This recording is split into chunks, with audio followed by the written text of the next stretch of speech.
Anybody who tells you that they really know how it's all going to play out probably is not telling you the truth in my experience. When I got to the startup space, I had never been around so many incredibly intelligent, incredibly passionate people that were all packed into one space in my entire life. And it's sort of like a drug. Once you get addicted to that and you realize that that type of environment exists, it's hard to walk away from. I had been running a pretty successful consulting company after RealNetworks, but I missed the excitement of being in a startup. And I was called and asked if I would consider taking over a company that was the first set-top box company. So everybody who I knew and trusted this company say, you need to stay away from this because you're too late.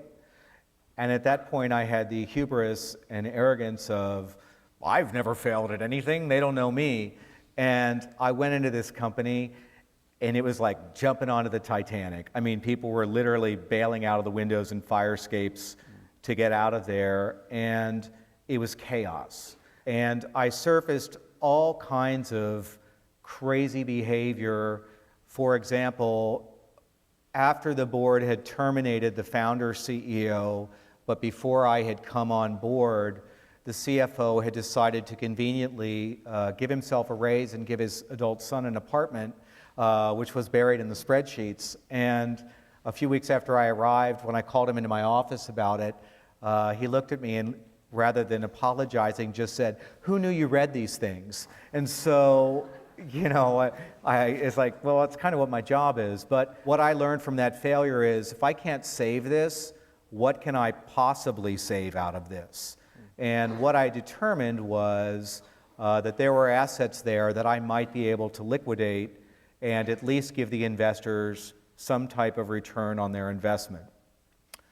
As I was leaving what was a miserable experience, I was pulled aside by one of the board members, and he said, I just did this huge deal with Dell and HP for these burn drives. And there's a little company down in LA that's a content company, and if that company dies, my drive deal is going to blow up, and it's worth a lot of money.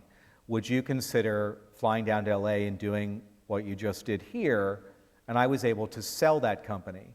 So once again, now I'm in a failure, but I'm trying to do something that's slightly better than auctioning it off for parts.